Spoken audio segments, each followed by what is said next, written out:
I wish I could say I handled it well, that I sat him down calmly, that I used the right words, that I protected both of us from what was happening. But fear doesn't make you wise. It makes you quiet. The distance I tried to create didn't push him away. It pulled him closer, like he could feel it, like he was afraid of losing something he didn't fully understand, but desperately wanted to hold on to. For part 4, please subscribe my channel and like the video. One evening, I stayed late in the kitchen again. Not because I had work to do, but because I didn't want to be alone in my room. The house felt different now. Too aware, too attentive. He appeared in the doorway, just like before. But this time, he didn't pretend it was accidental. "You're avoiding me," he said, not accusing, stating a fact.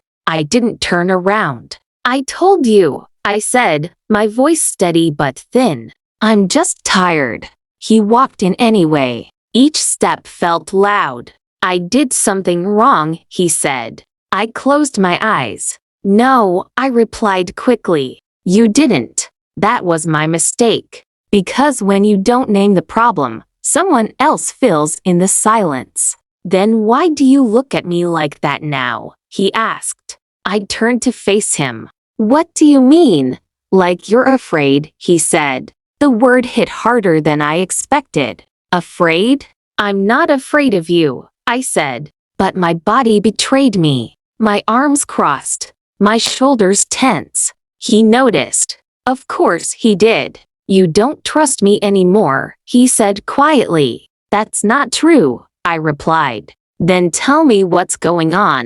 I wanted to. God, I wanted to. But how do you explain something that shouldn't exist?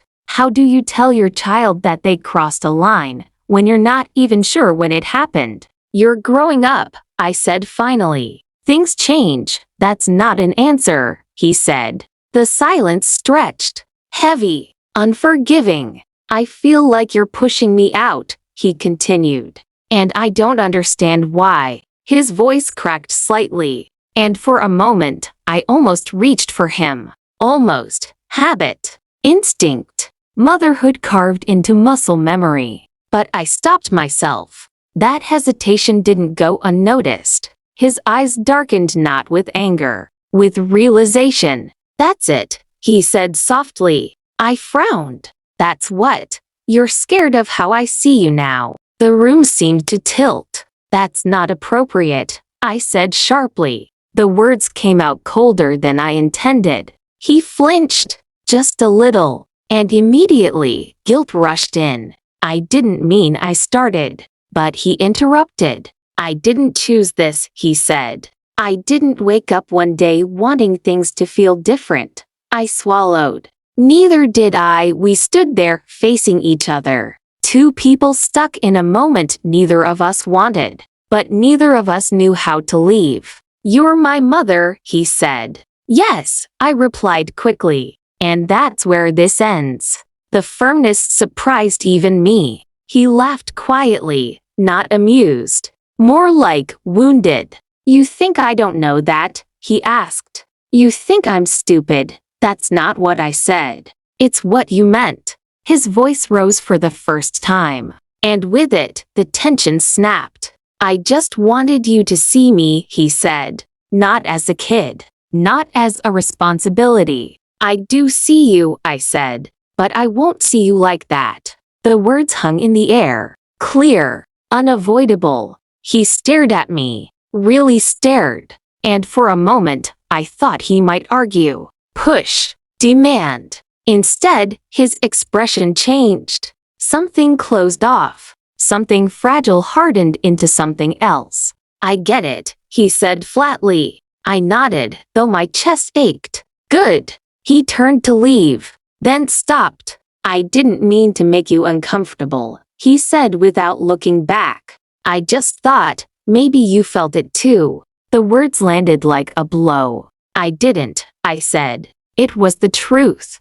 But it wasn't the whole truth. Because what I felt wasn't desire. It was fear, confusion, grief for something that should never have been questioned. He left the room, and I sank into a chair, shaking. That night, the house was silent again. But this time, it wasn't heavy. It was hollow. He avoided me after that. Left early. Came home late. When we spoke, it was brief, polite, careful, like strangers sharing a space filled with memories. I told myself it was over, that the boundary had been set, that things would return to normal. But boundaries don't erase damage. They only stop it from spreading. Weeks passed. Then one night, I found something that reminded me of how close we came to losing everything. And I realized this wasn't just about him. It was about me. About loneliness. About silence. About the things we don't address until they demand to be seen. And that's when I knew the hardest part wasn't the moment he looked at me differently. It was what came after. For the next part, please subscribe to my channel.